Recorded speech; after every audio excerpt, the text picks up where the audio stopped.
Texto conhecido de muitos irmãos, mas extremamente importante.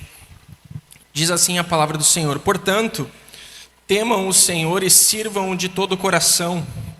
Lancem fora os ídolos que seus antepassados serviam quando viviam além do Eufrates, no Egito. Sirvam somente ao Senhor.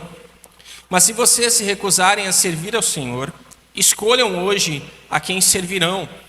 Escolherão servir os deuses aos quais seus antepassados serviram além de Eufrates, ou deuses dos amorreus em cuja terra vocês habitam. Quanto a mim, eu e a minha família, o que diz aí? Serviremos ao Senhor. Amém? Vamos orar? Senhor Jesus, muito obrigado, Pai, pelas canções que nós entoamos a Ti. Obrigado por esse tempo junto como igreja. A gente sabe que muitos irmãos estão em férias, viajando com a família, mas aqui estamos como família, Pai. E que a Tua palavra fale ao nosso coração nessa noite. Nós cremos que nós estamos aqui hoje não é por acaso, é porque o Senhor deseja falar conosco por meio da Tua palavra. E que ela possa falar aos nossos corações e aos corações da nossa família. Essa é a minha oração, Pai, em nome de Jesus. Amém e amém. O título da nossa reflexão nessa noite é esse, pode passar. Decida por você e por sua, o que diz aí? Família. Decida por você e por sua família. É interessante porque existe uma emissora de jornalismo chamada CNN, você deve conhecer a CNN, e eles fazem uma entrevista, uma pesquisa anualmente para eles definirem qual é a palavra que o brasileiro mais fala durante o ano. A exemplo, 2024, a palavra que mais nós falamos como brasileiros foi ansiedade. Você sabia? Ansiedade. E esse ano, eles entrevistaram 1.600 pessoas, essa pesquisa não faz muito tempo, e eles tiveram um levantamento de qual é a palavra que o brasileiro mais falou esse ano. Pode falar, pode passar. Aí está a pesquisa, indecisão. A palavra incerteza também foi muito levantada. E nós vivemos tempos assim. Nós vivemos tempos de incerteza, de indecisões. Nós não sabemos hoje muito o que vai acontecer ano que vem. Nós temos as nossas preocupações, e aí entra em todos os campos que a gente possa imaginar, mas nós temos muitas incertezas. Trocamos de carro, não trocamos. Mudamos de emprego, não sei. Vou casar ano que vem, não sei. Vou ter mais um filho? Tomara que não, eu ter mais um, deixa esperar um pouquinho, né? Vou deixar uns amigos meus antes de mim. Mas a gente fica com essas indecisões, com essas incertezas. E eu não sei você, o mundo está assim. Talvez a outra palavra que a gente pudesse colocar aqui é que as pessoas, por meio dessas incertezas, por meio dessas indecisões, estão muito estressadas. Elas não sabem para onde vão mais. Está tudo muito assim, estranho. É o que a gente mais ouve, mais indecisões. Por isso eu quero lançar uma pergunta para você nessa noite. A primeira delas é: diante de decisões ou de dilemas na sua vida ou na sua família, você se considera uma pessoa decidida? Sim ou não? Quem se considera uma pessoa decidida? Indecidida. Indecidida não existe, né? Uma pessoa indecisa. Tem pessoas que nem sabem, será que eu voto, será que eu não voto, né? A gente fica nessa indecisão. Mas nós temos essas incertezas. Agora, quando nós vamos para o texto, esse texto de Josué, ele fala também sobre decisões. Josué aqui, ele está pondo diante do povo de Israel dois caminhos. Ou vocês servem a Deus, ou vocês servem aos falsos ídolos. Ídolos esses das nações vizinhas. Mas o que eu aprendo aqui, eu não coloquei aí, é que uma decisão, uma simples decisão, ela impacta toda uma família. Qualquer decisão que você tome em família, impacta a sua família. O ato de você não tomar uma decisão, muitas vezes, impacta a sua família. O ato de você tomar uma decisão, impacta a sua família. A gente só não sabe se vai ser uma decisão boa ou ruim. Mas o fato aqui é que Josué está colocando diante do povo uma posição. Irmãos, cristãos se posicionam. Cristãos não são indecisos. Seja o teu sim, sim, o teu não. Não. Ou seja, nós temos que tomar decisões. Só que esse texto aqui também, meus queridos, ele fala sobre família. Ele não fala só sobre decisões, mas ele fala sobre família. E eu achei pertinente a gente falar sobre família hoje, sendo o último culto do ano, porque nós devemos falar sobre as nossas famílias, nós devemos falar sobre os nossos casamentos, sobre os nossos filhos. E geralmente, no final do ano, entra um misticismo no cristianismo, que a gente começa a voltar para a igreja e a querer consagrar o nosso ano, consagrar os nossos planos, consagrar o que nós vamos fazer, mas nós não consagramos muitas vezes o mais importante na vida de uma pessoa, que é a sua família, que são os seus filhos. Então eu queria mudar a lógica das nossas orações, daquilo que nós queremos consagrar ao Senhor em primeiro lugar ano que vem, e a consagrar as nossas famílias e conversar sobre isso. É importante nós consagrarmos nossos projetos? Sim. É importante nós consagrarmos aquilo que nós queremos fazer? Com certeza. Pedir orientação de Deus. Mas nós devemos olhar para aquilo que deve ser mais chamativo para nós, que é a nossa família. Eu achei interessante a reflexão que eu li recentemente, eu não coloquei aí, mas era um pastor que ele escreveu um artigo sobre a família, o filtro da família perfeita.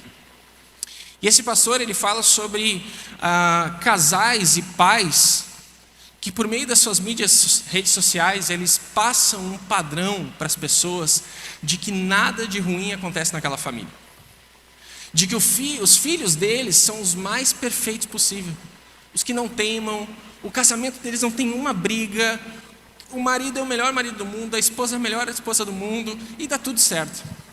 E passa esse filtro de família perfeita, tornando as pessoas hoje com dificuldade de aceitar as pessoas da sua família como elas realmente são.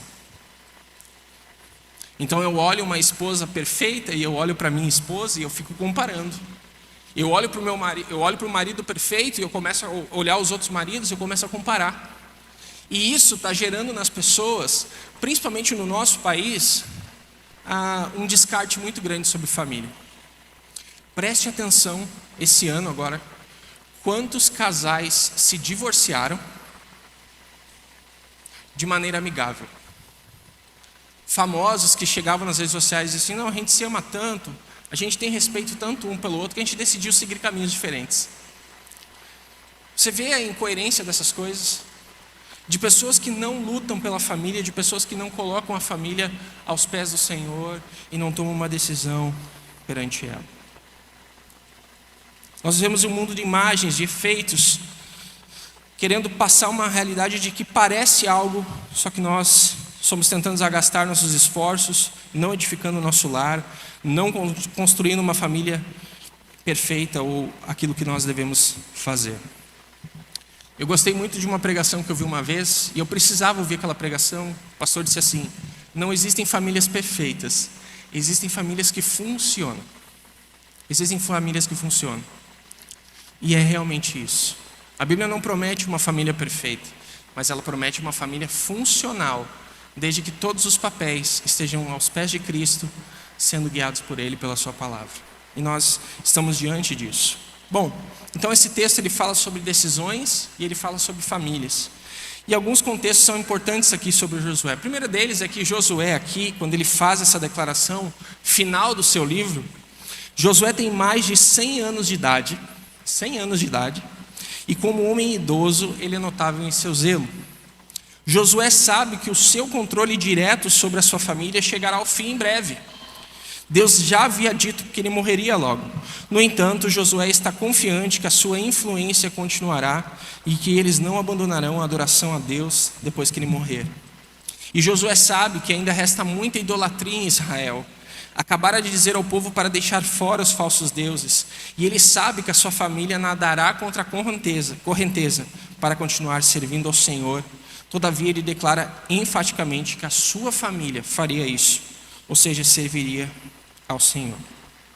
Bom, e é interessante aqui, porque quando a gente olha esse contexto de Josué, a gente consegue comparar muito a nossa paternidade e a nossa maternidade em relação aos nossos filhos. Josué tem mais de 100 anos, ele está nos seus discursos finais, e Josué ele recebeu uma missão muito importante e difícil. Ele assume o lugar de Moisés, guiando aquele povo de Israel. Era um povo fácil, sim ou não? Nem um pouco, nem um pouco. Mas Josué está conduzindo, e é interessante porque Deuteronômio se repete em Josué. Deuteronômio, Moisés chega no final e começa a dizer: olha, vocês lembram o que Deus fez? Deus tirou vocês do Egito, Deus fez isso, Deus libertou vocês, então sigam o Senhor, pais, obedeçam ao Senhor, conduzam os seus filhos ao Senhor. E Moisés está falando isso, está gastando o Deuteronômio todo falando sobre isso. Agora Josué reúne os líderes de Israel, os cabeças da família, os homens, pais. Somos nós, os líderes das nossas famílias. E Josué dá uma ordem para eles: escolham, decidam a quem você e a sua família vai servir. Então, a gente precisa voltar a falar sobre famílias. As famílias estão sendo muito atacadas diariamente. E há um enfraquecimento das famílias na igreja, porque os pais não estão se posicionando como pais. Não estão cuidando da sua família. Não estão cuidando dos seus filhos. E sabe o que vai acontecer? A sociedade, você está vendo o que está acontecendo. Então, a gente vai tirar 3 lições desse texto para nós, para quem é pai, para quem é filho, também é importante para esse final de ano. Em primeiro lugar, o texto nos dá uma missão. Decida por... O que diz aí?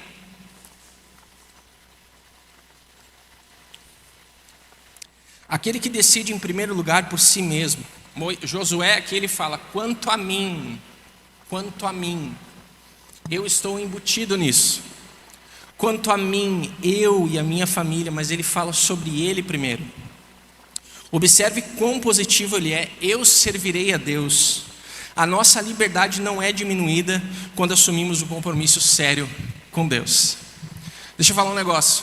Você que é pai, se você traz seus filhos na igreja, joia.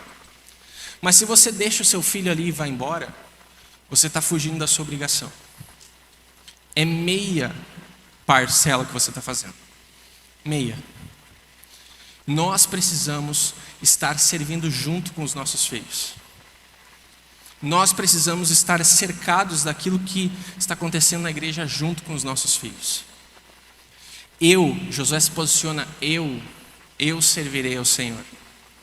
E esse exemplo vai arrastar seus filhos, vai arrastar sua esposa, vai arrastar sua família. Então, eu servirei ao Senhor.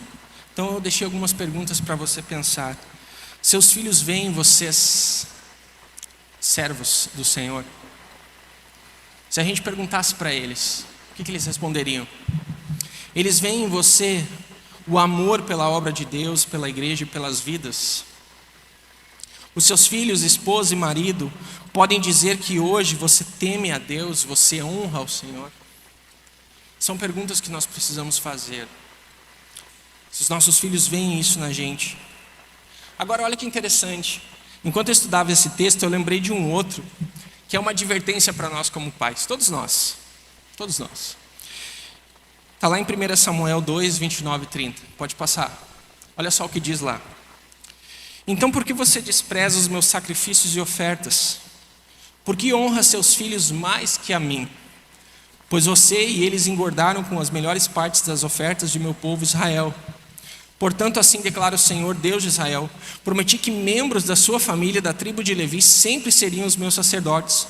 Agora, porém, declara o Senhor, isso não acontecerá. Honrarei aqueles que me honram e desprezarei aqueles que me... O que diz aí? Você conhece a história? São os filhos do sacerdote Eli. E Eli, ele recebe uma advertência de Deus. E a Bíblia diz que os filhos de Eli, Ofni e Finéias, eles são filhos perversos. Porque eles entravam no templo e roubavam o melhor do Senhor lá. Eles comiam o melhor. E Deus manda uma advertência para eles. Para Eli, os teus filhos estão fora do caminho. Eli, corrige os teus filhos. Eli não dá bola, deixa os filhos fazer o que quiser, vai adiante. Aqui Deus não dá mais nenhuma chance. Deus manda uma segunda mensagem para Eli. Eli, o sacerdócio vai se afastar da sua casa. porque os seus filhos não me obedecem. E você ama mais a eles do que a mim. Mais um pouco, há uma guerra entre os filisteus, e os filisteus roubam a Arca da Aliança, devastam o povo de Israel. Quem é que morre na batalha? Ofni e Finéias. O mensageiro escapa da guerra, vem correndo e conta para Eli. Eli estava sentado perto do templo, numa cadeira, já idoso, e o homem chega e diz assim para ele: teus filhos morreram. Ele morre também. Ele cai com a notícia e morre. Então a advertência do Senhor para as famílias, para nós como pais, como mães, é muito importante. E a gente precisa dar razão para isso. Nós precisamos ter essa atenção. Ele não deu ouvidos a seus filhos. Então olha só o que a gente aprende aqui, e eu me incluo nisso, pode passar. Pais que não honram a Deus não terão filhos que honram. Pais que não servem a Deus não terão filhos que servem a Deus. Pais que não guiam seus filhos na palavra não terão a palavra no coração dos filhos na vida adulta. Não vão. Nós precisamos honrar nossos filhos. Agora eu volto para o primeiro contexto aqui. Quantos anos Josué tinha quando ele escreveu? 100 anos. 100 anos. Se entende então que os seus filhos eram adultos, já tinham as famílias deles, mas nós não deixamos, como pais, de pastorear o coração dos nossos filhos. Não. É nossa tarefa. É nossa tarefa. Então nós precisamos honrar ao Senhor. Quer dizer que então se eu honrar o Senhor, se eu servir ao Senhor, por um passe de mágica, os meus filhos vão ser os melhores servos da igreja? Não sei, não necessariamente. Mas nós estamos fazendo a nossa parte, guiando pelo exemplo os nossos filhos. Então essa é a primeira lição. Segundo, decida por um fim em seus ídolos. O texto diz, lancem fora os ídolos que seus antepassados serviam quando viviam além do Eufrates e no Egito. Sirvam somente ao Senhor. Por vezes, o maior ídolo de um pai e de uma mãe é o seu próprio filho. Deus menciona isso a Eli, e pela lógica de se Josué está falando aos chefes das famílias, se entende que a idolatria pode ser passada dos pais para o filho. E o que é um ídolo?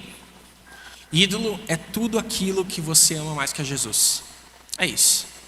Tudo aquilo que você ama mais que a Jesus é um ídolo na sua vida. Pode ser um filho, pode ser um time, pode ser a esposa, pode ser o marido, pode ser o cargo, pode ser o carro, pode ser qualquer coisa. Tudo aquilo que nós amamos mais do que a Deus é um ídolo na nossa vida. E aqui eu acho interessante porque a gente tem essa visão de idolatria, a gente joga um monte de coisa, mas tem pais que o ídolo deles é o filho deles. É o meu filho. Todos os filhos erram, menos o meu filho. Todos os filhos aprontam, menos o meu filho. O meu filho é o meu tudo, é a razão do meu viver. E claro, nós como pais, nós amamos incondicionalmente os nossos filhos. Sempre serão nossos filhos, com certeza. Mas nós precisamos colocar Jesus acima disso. Paul Tripp, um pastor sobre famílias, ele diz o seguinte: há momentos nos quais você ama alguma coisa na criação mais do que você ama ao Criador. Em algum momento da história nós adoramos mais aquilo que Deus nos deu do que o próprio Deus. Em algum momento. Seja os nossos filhos, seja o nosso cônjuge, seja o que for. Mas pense aqui, meus irmãos, que a entrega que Deus requer de nós é tudo.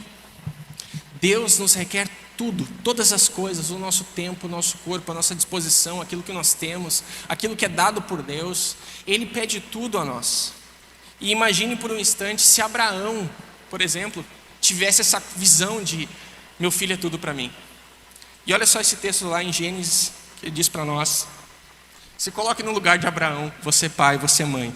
Eu achei difícil ter essa reflexão na minha vida e na vida das minhas meninas, Mas se coloque no lugar dos pais aqui. Algum tempo depois, Deus pôs Abraão à prova. Abraão, Deus chamou. Sim, respondeu Abraão, aqui estou. Deus disse: tome seu filho, seu único filho Isaque, a quem você tanto ama, e vá à terra de Moriá. Lá em um dos montes que eu lhe mostrarei, ofereça-o como holocausto. E se Deus requeresse isso da gente hoje? aquilo que nós temos de mais precioso na nossa vida, que são os nossos filhos.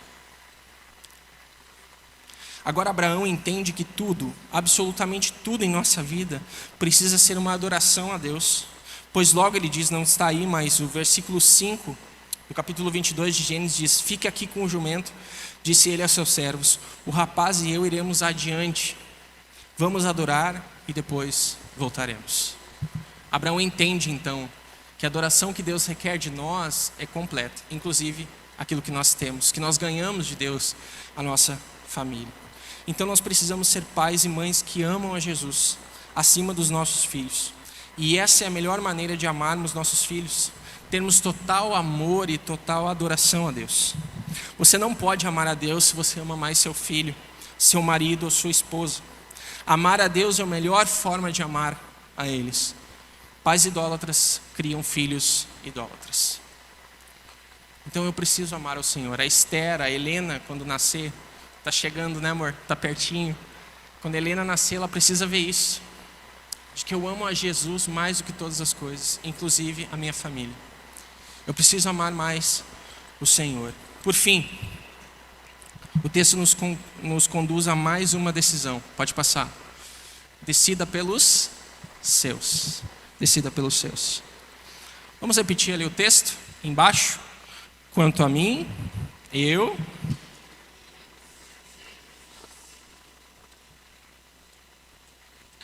Josué aqui diz que filhos e servos e aqueles que estavam imediatamente debaixo do seu olho e cuidado de sua expansão e influência. Josué era um governante e juiz em Israel, portanto, ele não tornou sua necessária dedicação aos afazeres públicos uma desculpa para negligenciar a fé da sua família. Aqueles que são responsáveis por muitas famílias, como os magistrados e ministros, devem ter um cuidado especial com a sua própria família. Eu e minha casa serviremos a Deus, não a minha casa sem mim. É eu e minha casa. Eu tomo uma decisão por mim, então eu tenho uma vida com Deus, e agora eu estou querendo que a minha família tenha também. Não é se porque você se salva, automaticamente seus filhos, sua esposa, seu marido se salvam, mas eles serão influenciados pelo seu relacionamento com Deus, a ponto de ver na sua vida esse reflexo. Entende? Tanto é que Pedro vai escrever a segunda carta, se eu não me engano, ou primeira carta, segunda carta. E diz assim lá, que nós, com o nosso testemunho, precisamos falar do amor de Deus também, a ponto de as pessoas observarem a maneira que a gente vive, para a gente possa responder. E aí Pedro fala também sobre o exemplo daqueles onde um do casal é crente e o outro não. Que pelo exemplo cristão, eles podem se vir a converter, por causa do seu exemplo. Então, irmãos, nós devemos conclamar isso. Não estou dando um ato profético para você, até porque isso não existe, mas nós precisamos consagrar nossa família ao Senhor. Nós precisamos colocar os nossos filhos perante o Senhor, o nosso casamento perante o Senhor. Isso é importante. Sempre quando eu converso com alguém, e agora eu tenho conversado com alguns homens na semana, uma das primeiras perguntas que eu faço é o seguinte: cara, como é que está teu casamento? Como é que está tua vida com Deus? Mas eu quero saber do teu casamento. Como é que está tua vida com a tua esposa? Vocês estão se relacionando bem? Vocês estão conversando? Como é que está a vida de vocês? Porque às vezes a gente vê entrar de mão dada, não quer dizer muita coisa. É lá no nosso lar, é embaixo da nossa casa. É ali que as coisas acontecem. E nós precisamos decidir pela nossa família. São inúmeros casos em que nós vimos pais que lutaram por seus filhos voltarem a estarem no caminho do Senhor, mas depois não acompanham seus filhos. Assim eles acabam por servirem e seguirem sozinhos, sem o acompanhamento de seus pais. Pais, nós temos a responsabilidade de levarmos nossos filhos até Jesus. E depois que a gente leva até Jesus, a gente tem a responsabilidade de ficar com eles lá com Jesus. Todo mundo. Aí é toda a família junto. Essa deve ser a nossa meta diária. Talvez seu filho hoje esteja nos caminhos do Senhor. Amém. Continua com ele. Continua. Talvez seu filho não se converteu. Continua perseverando, orando, demonstrando por meio da sua palavra, da sua vida. Mas continua. Talvez seu filho até já saiu de casa. continua. Continua ligando, continua perguntando, continua se importando.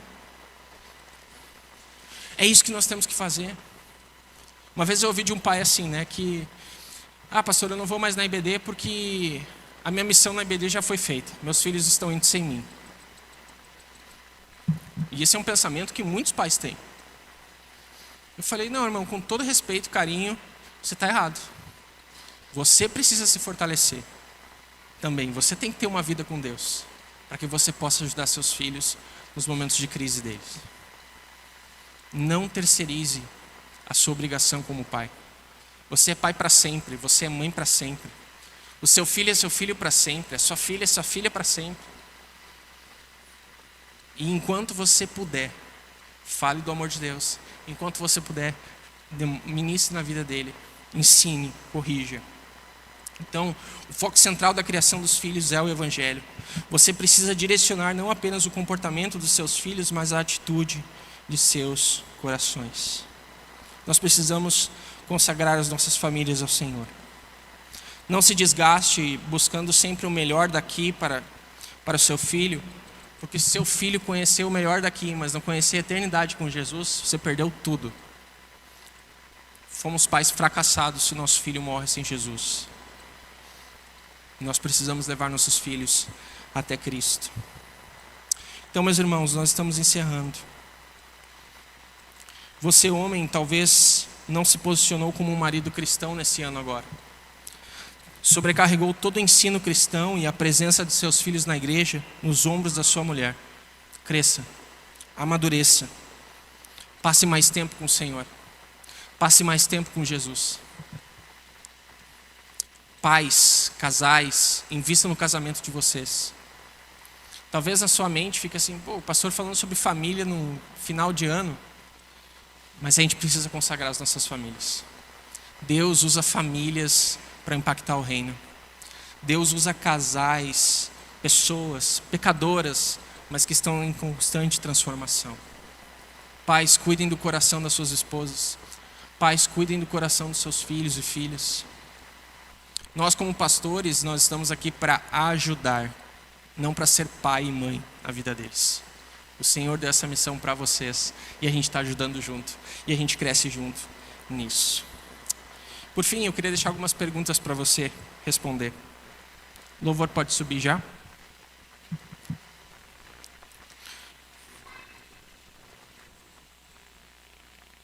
Léo, volta as perguntas ali, por favor, no último slide.